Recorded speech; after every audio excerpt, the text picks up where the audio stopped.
It is now my pleasure to introduce you Wojciech Stefaniak. He's for the Poznan Supercomputing Center, and he is going to introduce us the application, the use case we have on life science that they are developing there. We are supposed to use in the at my project. Okay, thank you, Wojciech, and you can start as you prefer.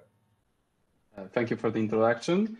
I am Wojciech, and yes, I am from PSNC, and we are developing. We have developed application from life sciences. And from the start, I would like to give a little bit of motivation about our project. We are targeting polyglutamine diseases and the diagnosis of those polyglutamine diseases. Those diseases are genetic diseases, but are far less common than the most popular Alzheimer or Parkinson's. However, they are still a part of this neurodegenerative diseases. And what's more to say, they are quite well defined in terms of symptoms. And we do know that those symptoms which are physical, which appear on the outside of the human body, are in the very late stage of the disease. And the changes which are happening in neurons in human brain are earlier in the development of the disease. What is more, we are targeting by this project 9 genetic diseases, which are listed here, which one of which is, I think, quite popular, Huntington disease. And aside of the part that they all degenerate brain, they have a common type of mutation. And this is having more than 26 repetitions of CAG sequences in our gene. To maybe talk a little less biological and to give more context and sense to all this stuff, let's see at 2 examples of mice brain. On the left, we have mice brain that is healthy, and on the right, of course, we have a very contrastive example of degenerated brain.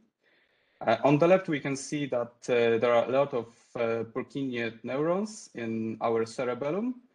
We can see that the dendrite net is really dense. Those dendrites are thick, and this is how the healthy dendrites look. On the right side, we can see that there are far less Purkinje neurons. The dendrites are thin and not so dense. I would say that this example is quite contrastive. So normally we deal with far less negligible examples, and they are not so obvious, of course. But to give you some context, how those changes are, how these changes are, yeah, here it is. So now we can establish our project pipeline. So we start with data collection using Opera microscope, thanks to our associates from Polish Academy of Science. Then starts our part. So the first thing we do is we apply SERF algorithm. This is first part of pre-processing. We get raw data from our microscopes and we get high resolution images. I will get into the details how it works, how is it scalable later. After SERF algorithm, we get really big images that we have to feed into neural network. So it is it is normal to cut those images because they are really large. I would say 10K by 10K pixels. So now it's not possible to feed them in neural networks. Of course, there is some pre-processing due to faulty data collection. Sometimes Opera microscope does not focus well on the brain tissue, so it focuses somewhere else, and we get gray and black images. So we perform a dropout of those noisy images, and then sometimes we use class balancing. It's because we have far less examples of sick examples than healthy examples. After then, when we have all of the data gathered, we are writing it to TF records. Then after we established our files of TF records, we then read from them and perform machine learning with parallel computing using Horovod with OpenMP. And after looking at this pipeline and the pipeline that Surbi have given us, we could say that our applications are quite similar. We all perform data collection. We all have part of pre-processing. We also use TensorFlow with TF records to store our files. And we also use Horovod with OpenMP. So I think the problems will be quite the same. I will not get into very details of this SERF algorithm, because I think that's not the case here to present. But to give a little bit of knowledge about it, we are starting from having a Z-stack of high resolution images. It looks like it because we have just an image on top of image on top of image, and we have about 100 images from one sample. After collecting this Z-stack, we are performing SERF algorithm, which is computational quite heavy, but fortunately it is enhanced on GPU. It involves computing gradients, checking gradients convergence, so there is a lot of math underneath it. But as you see here, the results are quite sharp, and that's good for our neural network, which will happen in a bit. After that, there is also a second focus of our project, which is not included in the Admire, is to make a super resolution pictures of the whole mice brain, which you can see here, but yeah, that's not a real focus with Admire. And the last part that we are doing is machine learning using 4 GPU Teslas. And as I said earlier, we are using TensorFlow, TF records to store our data, Horovod to parallelize our computation with support of NCCL, NVIDIA's library, and OpenMP. So let's start from the beginning of our pre-processing, and this is SERF algorithm. It is written in Java. It processes very large images, and thankfully, as I said, it is enhanced by GPU. However, there is a lack of scalability, which I will present in a bit.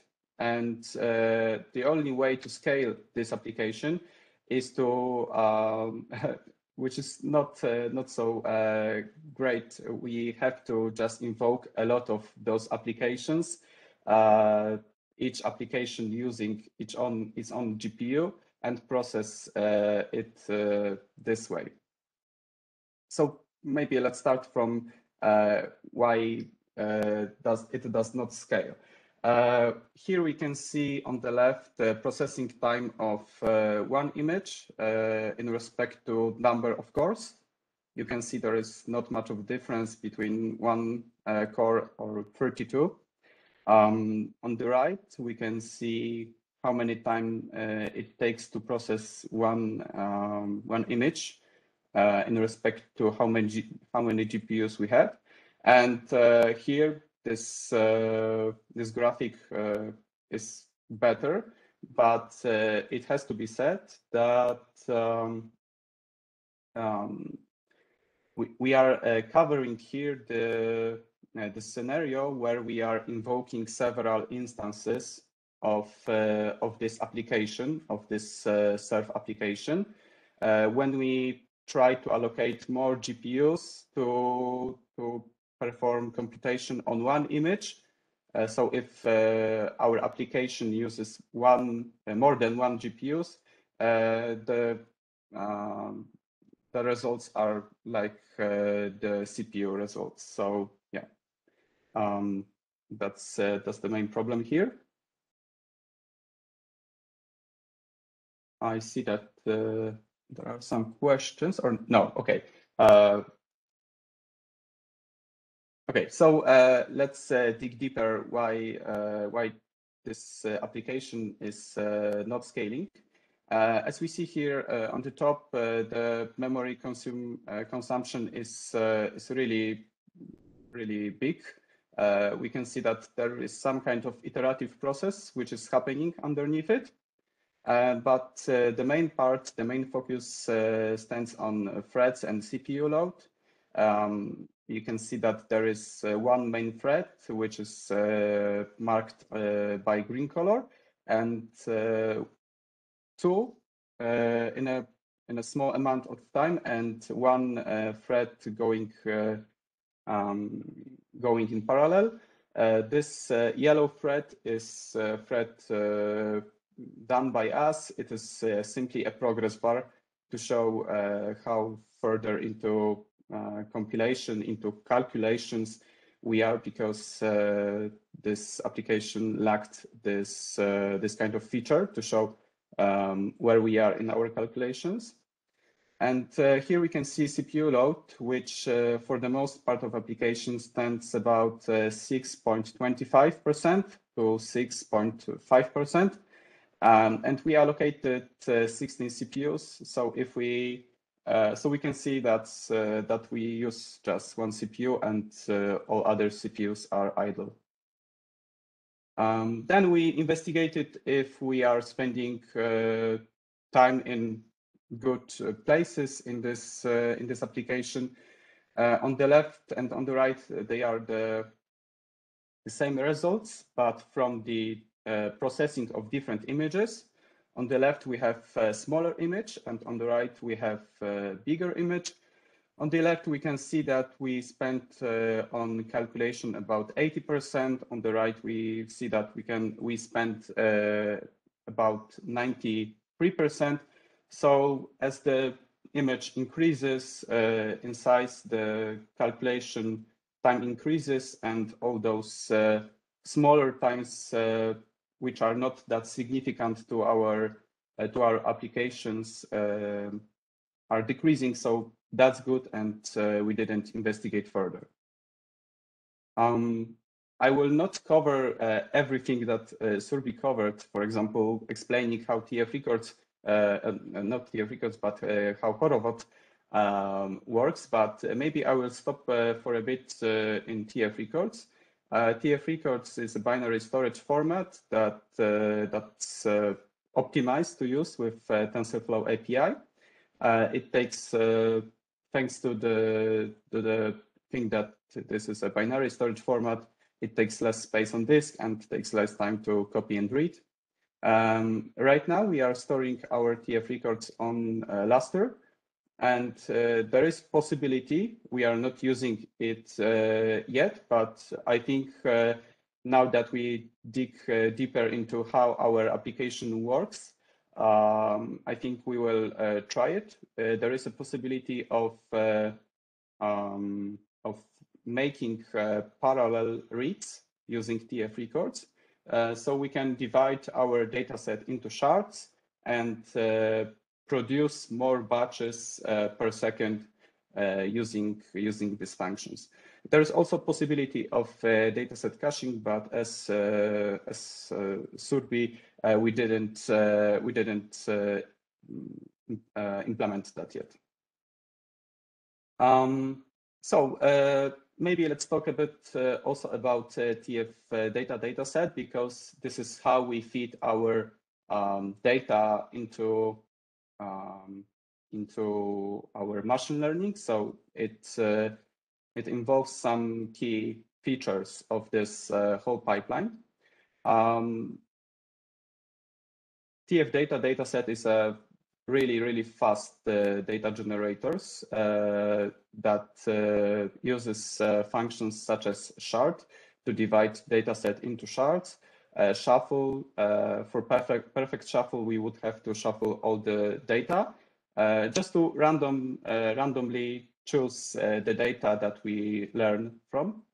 Repeat, to enable reusing dataset samples. As you know, each epoch we are using all of the samples of our dataset. If we want to make more epochs, we have to reuse them. So then the repeat function, function comes in handy.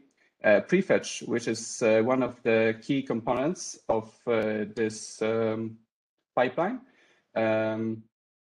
Previously, when we have dealt with image generators in TensorFlow, it was not optimal because we would prepare batch of data, then it would be consumed by the neural network.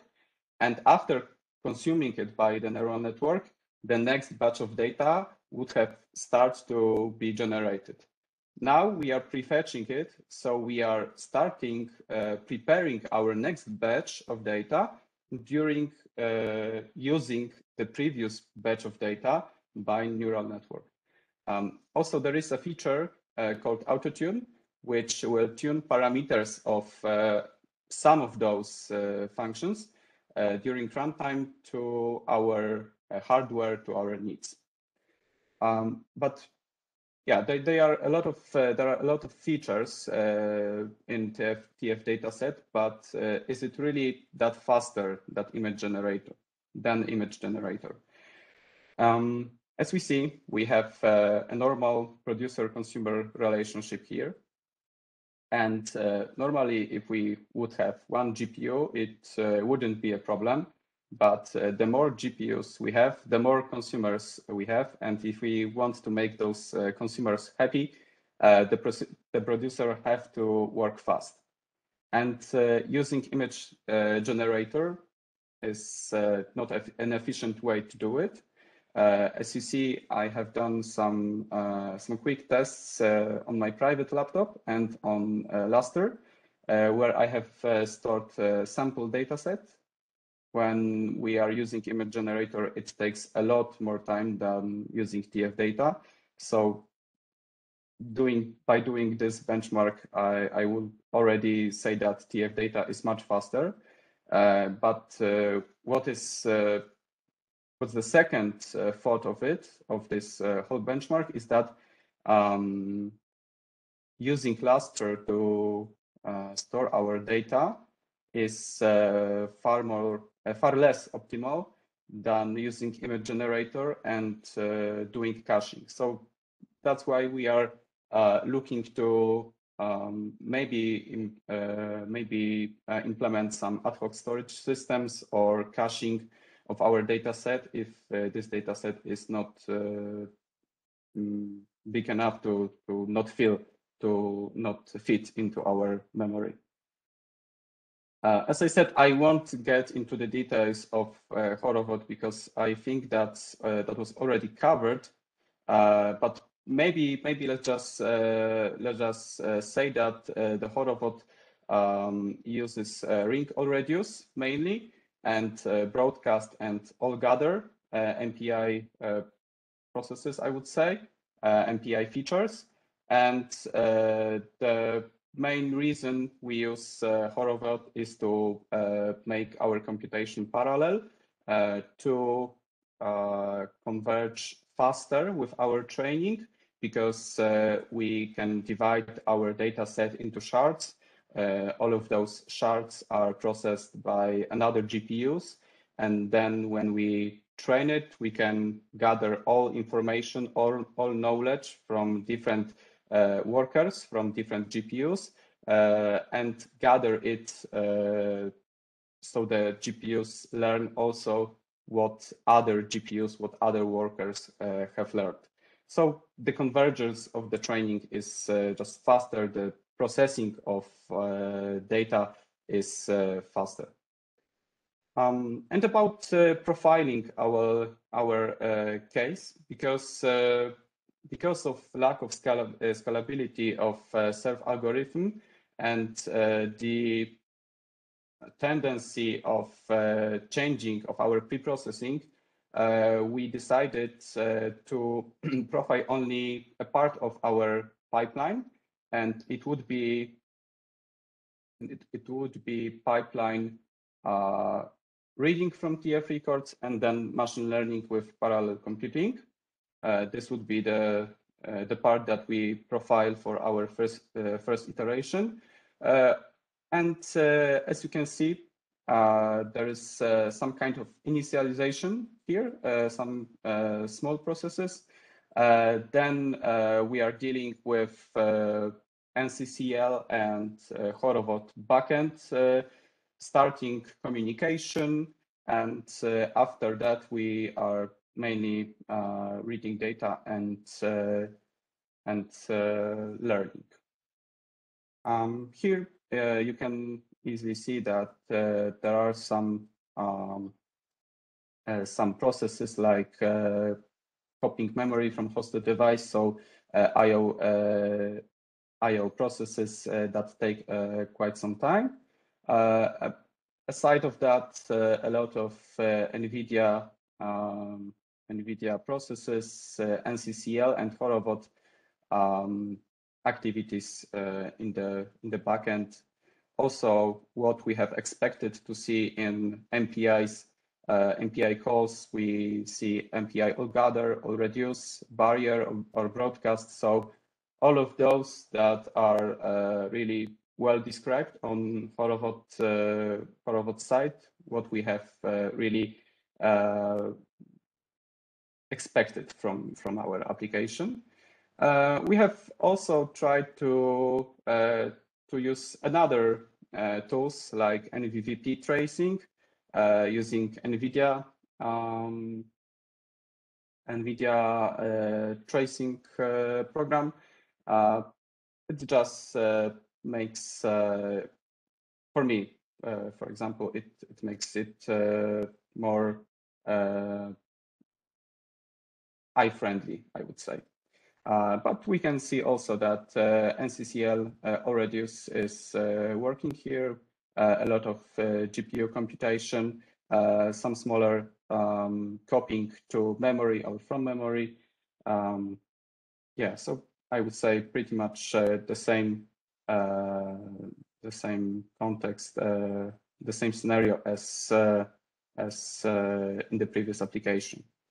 About the CPU malleability extensions, there are concerns, of course, because our applications are either not scalable by increasing number of CPUs or changing it. I would say that if we wanted to use multi-threading in this application, in this Serve application, we would it would take a lot of time. We mainly utilize GPU. We use CPU during our Serve algorithm and our pre-processing. We mainly use Python and Java code. And yeah, the last thing that we worry about is that Horovod takes OpenMP, and maybe integrating FlexMPI with Horovod would be really hard.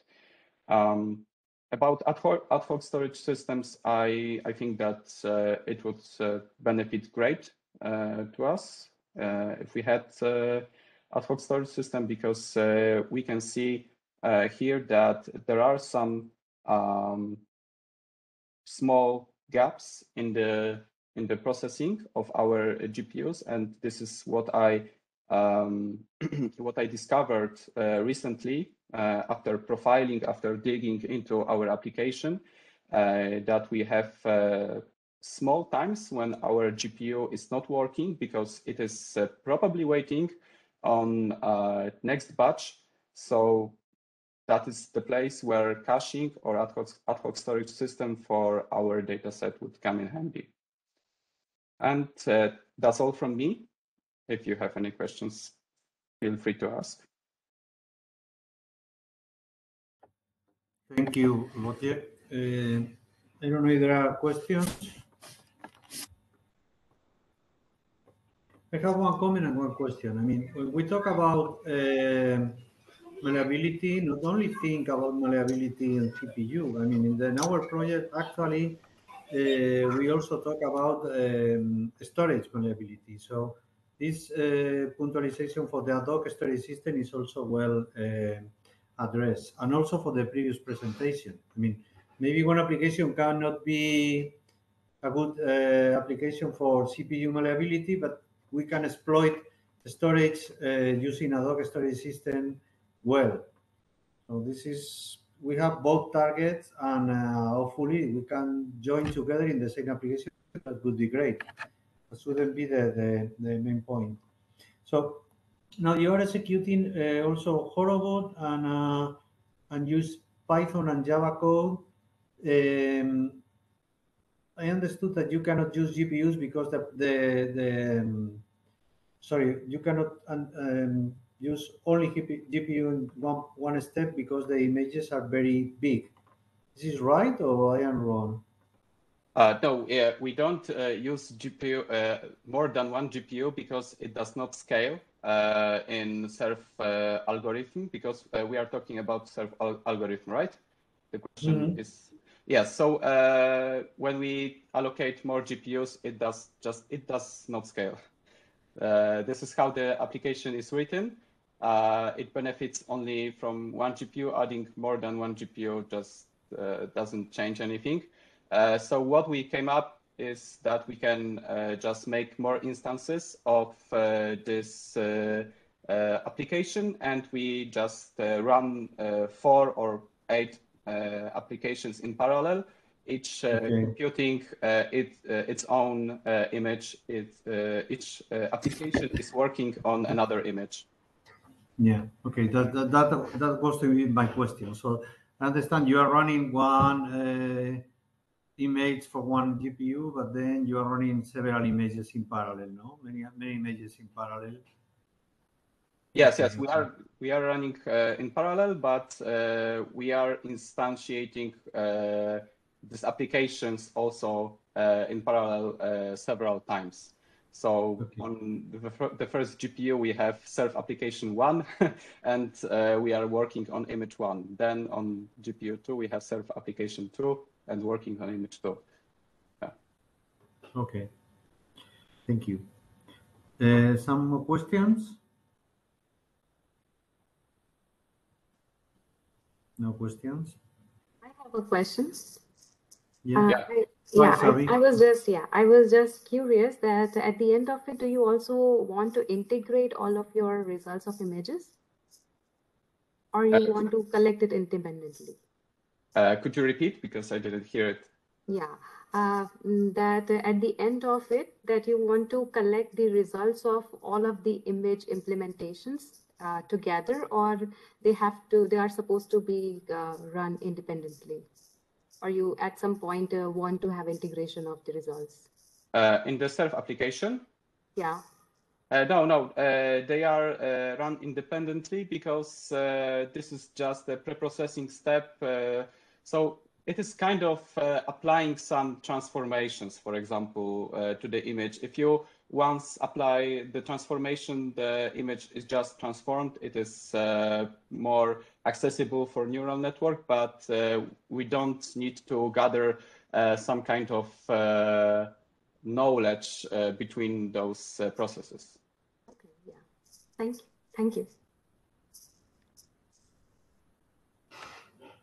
More questions? I have another question related to storage. I mean, you are reading the images, and then you are storing the result, and the result is transfer. You also store the images in the intermediate steps, or just results, or what is the output of the application? I mean, output of the application is also checkpoints, as Surbi said here. We also are making checkpoints, so we are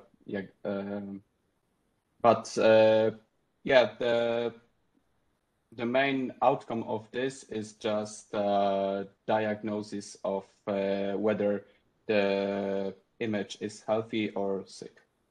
Okay. I don't know if I answered your questions. Maybe you could rephrase it, or. No, it's right. It's right. So basically, you are analyzing the imaging to see the diagnostic, but in between you are making checkpointing just for tolerance. Okay. Yes. Okay. I have. Can you hear me? Yes. Yeah, can you say your name, please? Shabazz. Yeah. So I have a question regarding just a comment that these two applications are Python based, and the next stage that we are going to take in the project, if I'm talking about that my project, for the malleability, to introduce malleability and to see the feasibility in terms of implementation of these applications. So as the Flex MPI is only supporting mostly the C and C++ implementations, how can we take the Python-based implementations? So this is my concern. Maybe Jesus, you can comment on that. Sorry, could you repeat the question? Concerning this Flex MPI for the malleability. No. Don't get confused with Flex MPI. Flex MPI is the implementation we have now to provide malleability. Okay. But in parallel now, we are playing with Slarm, pure Slarm, without using Flex MPI. And the idea is to provide also these possibilities to the applications. So if you are using Python or you are using C++ or anything like that, we could try to malleability using Slarm directly. Okay. Creating more or reducing the number of processes without using Flex MPI. So Flex MPI is our platform we have right now, but this has not we are not forced to have Flex MPI as our last malleability, CPU malleability implementation. Okay. Actually, we have something similar. So in that case, if we have Python or other kind of processes, should be the same. Okay. Thanks.